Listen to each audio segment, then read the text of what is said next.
Malam, Assalamualaikum sahabat cahaya kehidupan semuanya. Salam sejahtera untuk Anda semua. Kembali di malam ini Anda mendengarkan catatan harian di channel YouTube kesayangan Anda semua, yaitu Cahaya Kehidupan. Sebuah channel yang berisi cahaya, berisi inspirasi, dan tentunya berisi pencerahan buat banyak orang. Kenapa saya membuat channel ini? Karena ingin memberikan sesuatu yang berbeda, sesuatu yang tidak sama dengan yang lain di dunia pengembangan diri, di dunia life skill gitu, ilmu kehidupan. Karena yang ada biasanya ilmu kehidupan itu diajarkan dengan susah, dengan rumit, dengan ribet, dengan berbagai istilah yang aneh-aneh. Itu kenapa saya buat channel ini, membuat buku, menulis di blog, di majalah sugesti, agar manusia itu bisa menikmati hidupnya dengan baik, dengan happy, dan dengan penuh kesenangan. Hari ini harinya hari Minggu, masih di bulan Ramadan. Saya membuat audio ini jam 22:24 tanggal 17 April 2022. Apa yang sudah Anda kerjakan? Apa yang sudah Anda dapat sampai usia Anda di hari ini? Ataukah hidup Anda terkesan biasa-biasa saja? Hidup Anda terkesan seperti jalan di tempat. Biasanya nih, kalau yang sudah kuliah, habis kuliah, atau selepas SMA, Anda bekerja, kemudian dari Anda SMA sampai sekarang sepertinya tetap saja. Mungkin Anda sudah menikah, sudah punya anak, itu secara keluarga, tapi secara finansial, secara ekonomi, Anda biasa-biasa saja. Banyak mungkin sebagian orang yang mengeluh seperti itu. Banyak orang yang merasa dia seperti terlindas oleh waktu. Dia merasa kok waktu berjalan cepat sekali ya.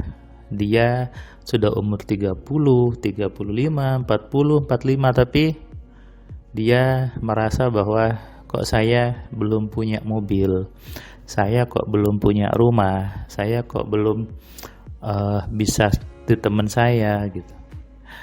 Ini sering kali gitu ya. Dan saya tadi bertemu dengan teman saya sekolah dulu. Dia cerita bahwa aku ini kenapa ya? Aku ini sudah hampir umur 40, bahkan dulu sama dengan kamu, SMA-nya lulusnya sama. Tapi kenapa aku sekarang merasa tidak berdaya gitu? Rumah masih belum punya, masih ngontrak, kemudian bayar kontrakan bingung gitu. Sementara kamu sudah melejit jauh gitu bandingkan dengan teman-teman yang lain. Apakah ini sudah nasibku? Apakah ini sudah garis tanganku? Nah, teman saya itu terlihat mungkin down gitu ya, terlihat patah semangat karena dia tidak sadar sudah hampir 40 tahun umurnya. Tapi dia merasa menyia-nyiakan waktu. Ini namanya penyesalan. Ya, penyesalan itu memang datangnya di akhir. Kalau datangnya di awal namanya pendaftaran. Menyesal itu bagus, sah-sah saja. Tapi yang menjadi persoalan besar adalah ketika Anda menyesal, Anda tidak melakukan apapun. Anda hanya menyesal, kemudian Anda pasrah, Anda down, Anda depresi, jadinya tambah hancur. Bahkan ada orang yang depresi, dia bunuh diri. Kenapa? Karena menyesal. Menyesal ini sangat berbahaya, tapi juga bisa positif.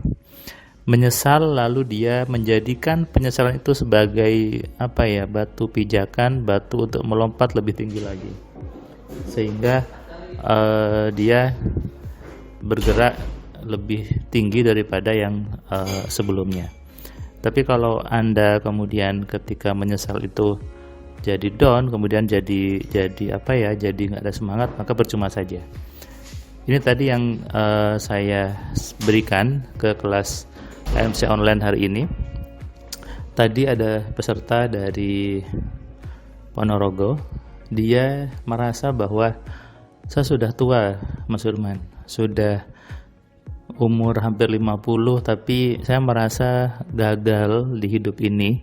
Saya merasa sudah bekerja, tapi saya tidak bisa ngasih rumah ke keluarga saya tidak bisa ngasih mobil. Kenapa seperti itu? Saya sudah rajin ibadah, sudah rajin melakukan berbagai hal yang diajarkan di agama, tapi rasanya saya tidak dapat apa yang saya inginkan di dunia ini. Ini juga bentuk penyesalan.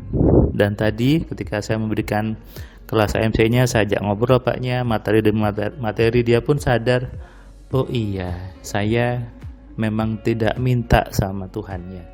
Saya memang tidak minta sama Allah. Selama ini saya takut untuk meminta, takut untuk berdoa. Lucu ya, padahal saya rajin ibadah, tapi saya takut untuk berdoa, takut untuk meminta. Nah, banyak orang sebetulnya itu tidak memahami life skill atau ilmu kehidupan.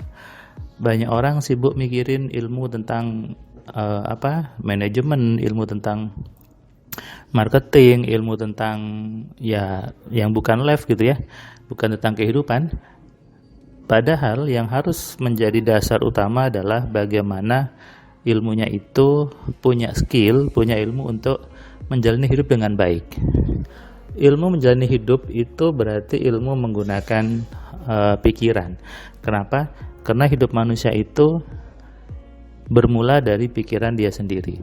Kalau pikirannya itu baik, pikirannya itu mengkayakan, maka pasti hidupnya baik, hidupnya penuh dengan kekayaan. Nah, skill ini yang harusnya dimiliki, skill ini yang harusnya disadari dan dipunyai oleh setiap manusia. Supaya apa? Supaya mampu menjalani hidup dengan baik, agar tidak terjadi penyesalan yang datang di akhir, dan penyesalan itu menjadi sebuah bumerang besar, membuat hidup manusia menjadi jauh lebih terpuruk lagi. Berbeda dengan penyesalannya lalu dilanjut dengan mau untuk belajar, mau untuk berubah. Ini penyesalan yang positif. Penyesalan untuk menyadari kesalahan dan mau berubah. Itu harusnya makna sebuah penyesalan. Jadi penyesalan itu boleh-boleh saja dan harus sebetulnya. Karena kalau orang tidak menyesal, dia tidak akan mau berubah. Tapi banyak orang menyesal, nggak tahu harus ngapain. Akhirnya apa? Masuk ke zona pasrah yang salah, masuk ke zona nerimo yang salah. Akhirnya berpikirnya ya wis lah gitu, ya sudah lah gitu, mau gimana. Nah, ini salah. Apalagi mengatakan ini sudah kehendak Allah, ini sudah kehendak Tuhan. Ini tambah salah lagi. Nyalahkan Tuhan terhadap kondisi hidupnya, nyalahkan Allah terhadap situasi yang terjadi di hidupnya. Padahal apapun yang terjadi di hidup manusia, apapun kejadiannya, itu adalah efek dari Anda sendiri. Maka tidak pantas untuk mengeluh kepada Tuhannya, tidak pantas untuk mengeluh kepada Allahnya. Ini yang terus saya ingatkan, yang saya ulang-ulang terus. Kenapa? Karena saya ingin setiap manusia punya prasangka yang baik kepada Tuhannya. Setiap manusia punya prasangka yang positif kepada Allahnya. Dan itulah yang memang harus kita lakukan. Berprasangka baik kepada Tuhan dengan sebaik-baiknya prasangka. Sadari ini dan renungkan. Selamat malam, selamat istirahat, salam sehat, salam kaya, salam cerdas dari saya Firman Pratama. Assalamualaikum.